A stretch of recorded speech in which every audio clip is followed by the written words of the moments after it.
Hello, hello, hello. I'm not going to always be wearing this the entire time, because it does get hot in here with the giant light on. Your long rest is done. Watches were taken. Nothing else seems to have bothered you through the evening. And it is now very early morning. You've also been visited just before this combat by Yildir, who strangely gifted you a wooden crate full of armor, some weapons, and some provisions. Is there anything you'd like to do before you head out? They lazily stretch and gather themselves, daunted by travel ahead. They take a nice long stretch. They double check the provisions and loot they most recently recovered. Some feathers from the comhack. It's 10 talons. It's tentacle talons, basically. And its beaks. And keep very close to them and gently the 2 comhack eggs that they found in the nest. Because now it gets a little steep. They do have some climbing gear, luckily, and they are able to keep up with putting pythons down, tying them between the lengths of rope. They recently found a really good grappling hook and rope attached.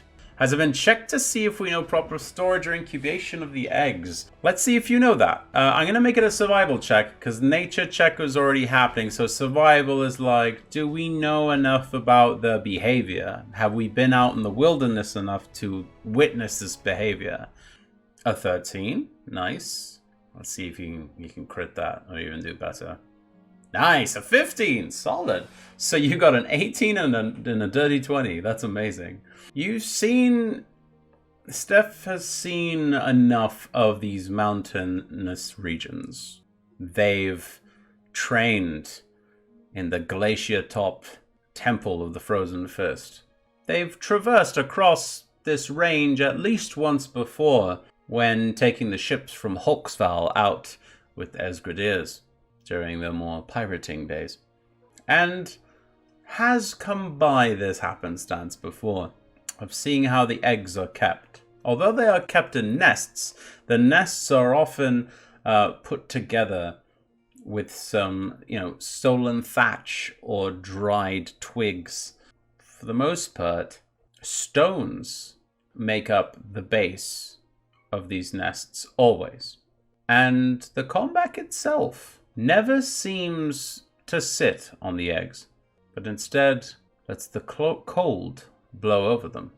But their incubation process is kind of the reverse of most birds. They actually go out of their way to let the eggs succumb to the elements while still being stable and in one place and out of reach of scavenger predators. They're basically like a raptor species, so they eat meat, small animals, things like that. The paladin actually has a blanket instead of a bedroll. I think the paladin may be able to create a sling of sorts to make that a thing on somebody's backpack.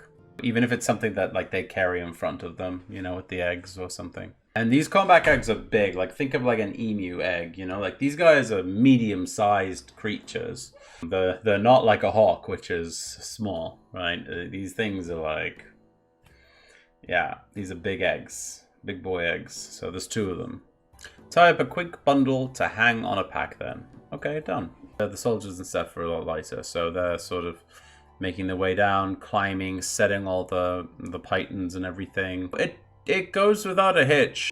And immediately you find an interesting emergence from outside of the mountain. This cave feels out of place. This place seems made by other means. There are footsteps that lead in many different directions, and some of them are slowly getting swept over, but some lead right into the mountain. Other ones lead into this cave. But sometimes you could even see half of a footprint right on the edge of the mountain. Steph goes into the threshold. Just before the threshold. Your eyes aren't fully adjusted yet, but you do see enough with your dark vision to see this. The drifts of snow sweep past your feet and into the cave and seem to waft over these frozen bodies. Can she smell anything? So this is why we need a perception check. For the smell and for any moving and anything like that. The Vendalians themselves, they can't see a thing. They're both Vendalian humans. Roll me a d20 with a +5 to perception. Wow. 17. Does you see anything there? Any moving? Any objects? There is no moving besides the drifts of snow passing by your feet and being sucked into the cave lightly. You do notice something, though, that is very faint. You can't tell the color of it because you're in dark vision, but there does seem to be like a very, very low glow of light. Almost negligible from like the edges of the walls. And I think Steph's been looking into the cave long enough now, and perhaps they've kind of tunnel visioned themselves a little bit so that the dark vision will adjust. And I will reveal the rest of the cave to you.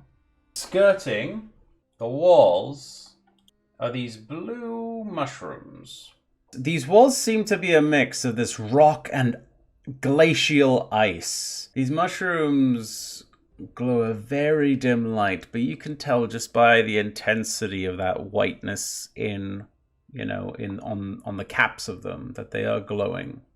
And they seem to be growing on these rocks, and the rocks seem to be protruding from a surprisingly rich environment beneath it. You notice that it's almost like a mix of soil that have been released from melting glacier and peppering onto the rock over time. So there is some soil at the base where these mushrooms do grow next and alongside the rock.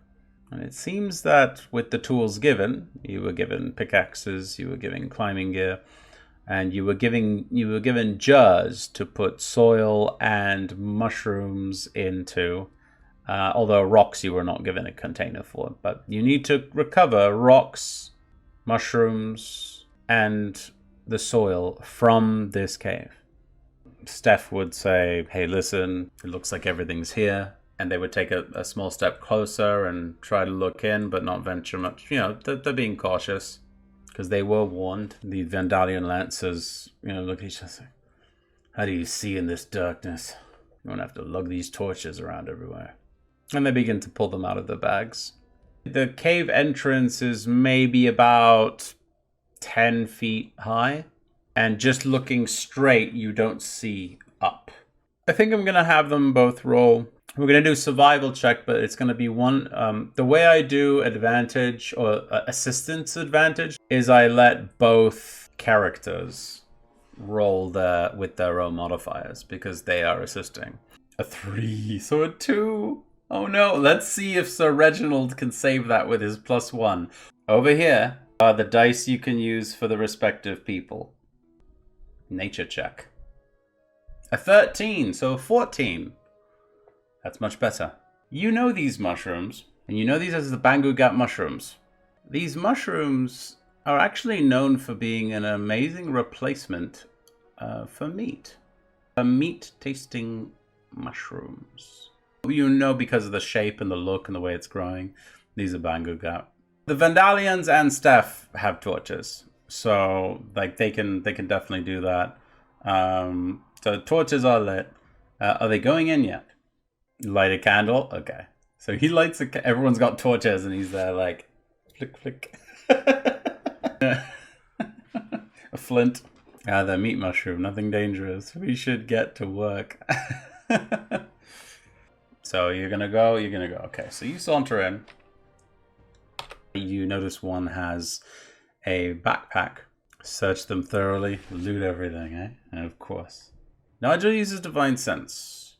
He cannot detect anything evil. He can assume and feel that there is an essence of magic, but it is not inherently evil. So you find that there is this cross-sectioned traveler's pack. It's very curious. This traveler's pack looks like out of nowhere it was cut in half, but like lengthwise. And you find the following: a vial of antitoxin, another vial that has some green liquid in it.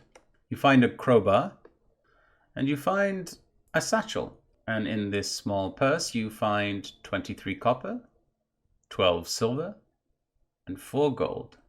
One of the crates that Yildir gave, there is a 10-foot pole. Also, because of the angle you're all at and where you're standing, and you can see there's a little bit more around the bend of a wall that seems to continue onward. Unfolds 10-foot pole and begins probing the air and floor heading towards the passage. But unfolds a 10-foot pole and begins probing the air and floor. Okay, who's doing that? Monk? Okay. A perception check as they look around and also up. There we go, 14, so a 19. Amazing. Okay, so you rolled a 19 though. Something very important is going to happen. You were poking and prodding around with this 10-foot pole. Let's say you're at the entrance of the cave at this point with Steph. And you noticed there was a tuft of mushrooms that seemed to be dangling from the ceiling as well. You continued moving and began to turn away when you saw a peculiar shape, and you saw a light shift and realized that shape, that very smooth, curled shape, was a hand of claws, very pale claws, and silently that tuft of mushrooms begins to descend like free fall. I'm gonna need initiative rolls. But luckily, no surprise round for the thing you're about to encounter, because you saw it. The DC to see it was 18. I bring you one of your own creations, the Bestea, a large sloth-like creature whose mouth is coated in blood. Basically is wearing a ghillie suit made of the mushrooms. So it may look like something from our world, but I assure you the stats do not reflect that thing. It descended without making a sound until you heard its heavy body and claws clap against the ground on top of the body you guys were looting. Nice short sword and then a roundhouse kick. Alright, let's do it. Whoa. That one just misses. Vesta turns to look at you all ragged, but the slash gets it real good. So yeah, roll me some dice. Roll me some damage dice. 12. Amazing. 12 damage. From the shoulder of this thing, and a bunch of mushrooms and fur is just skinned off of it. No, they rolled a 10. No bueno. They miss. They swing and a miss. Oh, the other one does hit. But with the short bow, 6 piercing damage. Flies past the paladin, doing that cocky bouncing leg to leg thing while in one spot. Put the hand out in a taunting action. Come on, Slothy boy, if you can. Just wait until this thing actually gets a turn. One hand on one hammer. Okay. Ooh, that hits. Yo, crit damage. 10. Reginald jumps straight into action and holds the hammer aloft, shield in front, and slams down on him. Makes the creature jolt and smack against the ice. Quickly, claws itself back up, and it seems like its jaw has got clunked up against the ground too. It's its turn to attack. It swings its back upward and flails its arm in 2 long claw attacks, both one at Steph and one at Sir Reginald. 19. Nope, that's a miss. I have to beat a 17. Ooh. Nat 20. That is 9 slashing damage as it cleaves down your arm and then catches past your arm and just digs into your side. You're so lucky that it was just 9. I rolled a 5 and it's +4. Steph is bleeding. Steph be doing badly. Yeah, to try. You hit it. That's fantastic. Rolled a 5, +4 on a D6. Steph Winterlight. Your sword strikes true. Finish the beast. So as it was about to come down from its wild swinging, Steph, charged in, kind of jumps in forward with, a lot of forward motion and drives that in as it's coming down. And the short sword just is able to poke out the back, and it slumps in your arms. The Bastere is no more. I need to sit down and maybe not bleed. Yeah, exactly. So Reginald, concerned, comes to your aid. For Steph Winterlight, taking a short rest, wrapping their arm and their side of the wounds. Despite the severe injuries you inflicted to it, you were able to skin this thing without causing further tearing. Even with the help of some of the Vandalians who, seemed quite excited that they downed such a beast that they've never laid eyes on before. And you get a full, large-size pelt. Good enough for 3 cloaks, as one of them will be a little bit more patchworky because of the wounds. So you spent some time doing the mushroom picking. Remember, some of these walls are just pure glacial ice. I am going to give you what you find, but I want to see if you see a little bit more.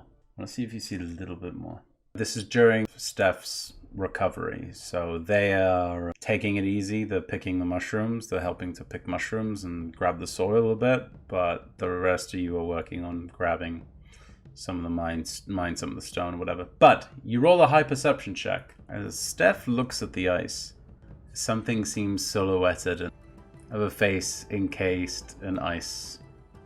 They don't seem to be wearing the vestments of a mage. You feel a bit of a rumble under your feet, and you hear deep crackles and rumbles echoing from the mouth of that corridor. The icy corridor begin to shift and then shrink and shift a little more.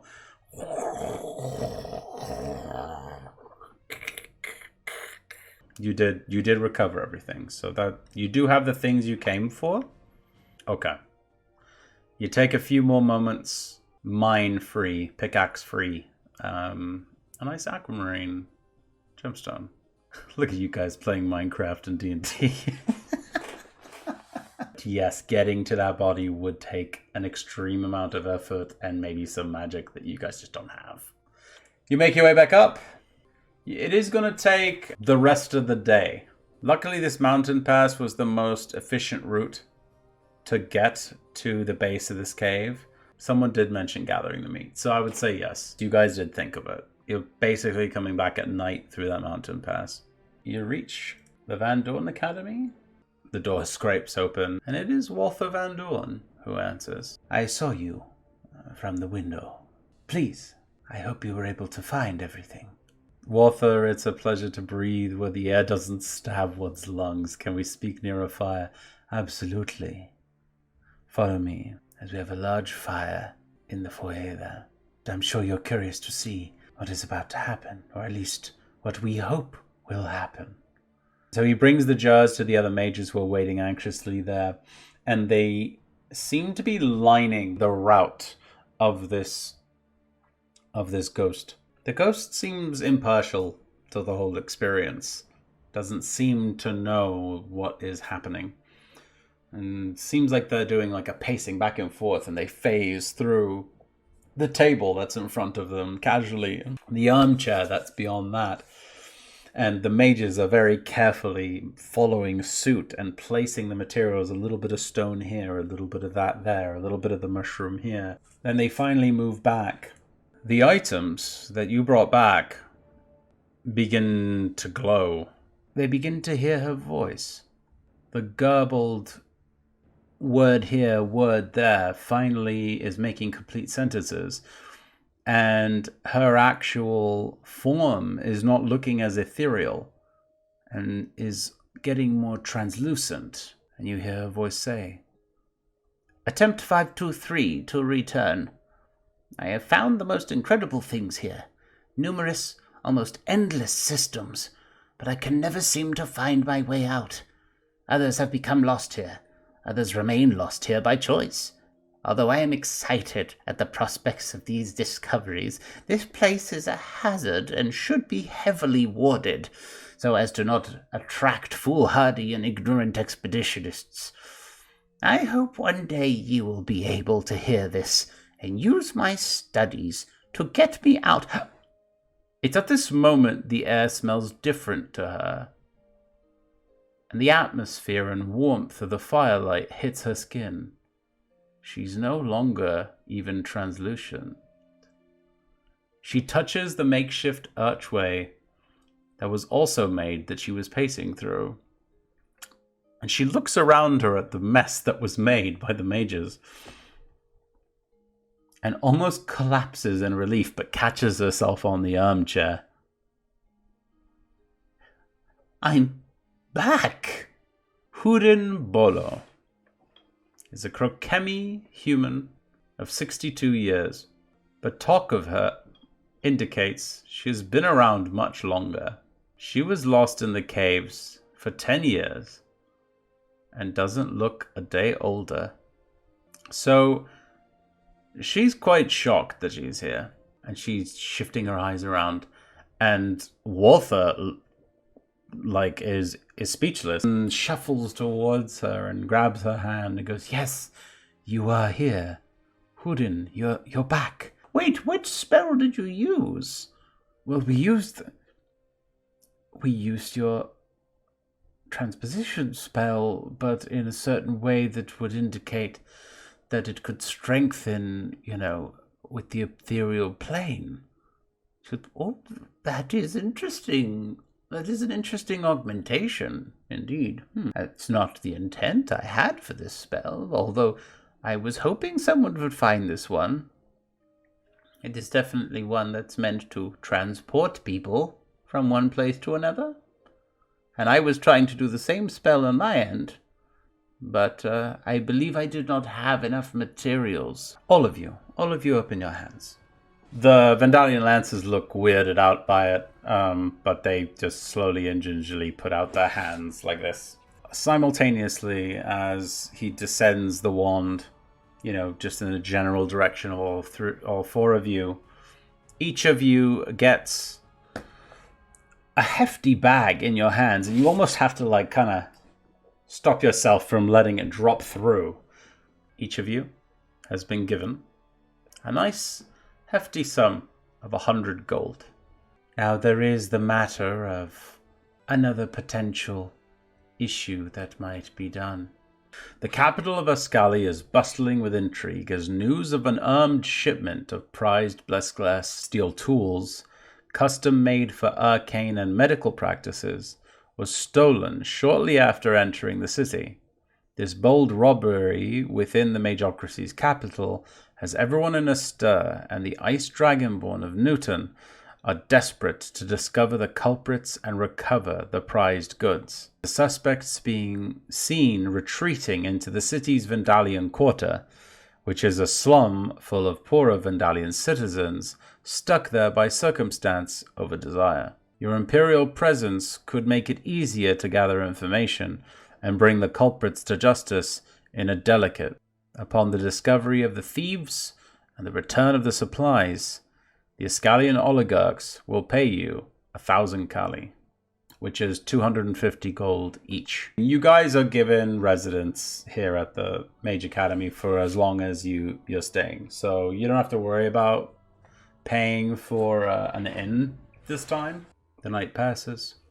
So I'll say you meet him briefly during breakfast, finishing up a nice warm biscuit in his hand. There is much to still research, since I need to cast a wide net to see what exactly fits the description of being awakened, as my friend so warned. some shopping first. I think that would be the easiest thing to do with the time that we have, is go through some of the shopping stuff you want to do, treating the hides. So the meat is getting cured is already getting cured by chefs at the Van Dorn Academy. So you don't have to worry about the meat. The walls are these like monolithic high towers and is shaped in these modern angles. It's a little bit of a shock to the senses because you get a good mix of both things happening. You get some of the handmade medieval look to, you know, a lot of the carriages, the carts that farmers are pulling along with donkeys, and, you know, people on horseback and other such things. But you also get people in very fine robes that seem to be walking through the mud and snow, and they're not getting muddy and snow and wet. Magic is very present here, as well as the medieval. Magic and the medieval. I could easily make three fine hide cloaks for you. I can make a bit of a hide poncho of this one. 3 cloaks and a poncho. How about it? Yes, the potions in the aquamarine. So you go to a jeweler to get that appraised. Look at it like this and observe the quality through a monocle.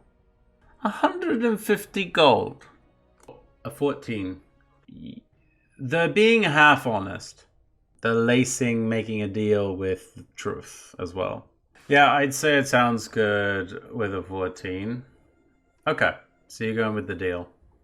You go into a smaller place, but it is very beautifully done with, wood carved roof that kind of sweeps upward into a point. And it is painted this lovely teal, this dark turquoise blue. Beautiful wooden door. And you pull the latch and go in. And the sounds of bubbling and the steam, the rising steam of potion making can be seen already in the background. There seems to be a Crokemi human there that kind of perks up from everything, and she walks on over. Her hair's kind of scraggly and grey. She looks excited to see you. It's like, God, what can I do for you? I do have healing potions. Oh yes, I have many. Usually they go for 70 gold. How much for 4? 280 gold. Oh no! It was only a matter of time before those were all that bad. I don't think I can manage that right now. Also, I just met you guys. Come on. It's your first time here. Good business relationship, edit, identify. Okay, roll. Now you get to roll. Ooh, there you go. You say this as she's like running back to the thing. She stops and she goes, "You know what? You came in here and bought a bunch. Yeah, why not?" She comes back and she goes, "Well, looks like you got yourself something dangerous. Got yourself a little vial of poison here, it seems. If you guys have some other business around here, I'm gonna do a little bit of an inventory check on some herbs and things that I might need. My name's Lesia, and this is quite simply Lesia's Liquids." So you grab all that stuff. When you're finished doing the other business in the poorer quarter of Ascali, that's when you can come back for a list, and you can come back to get your cloaks picked up as well. But it'll be like end of day, basically. You can pick up the cloaks and they'll be ready.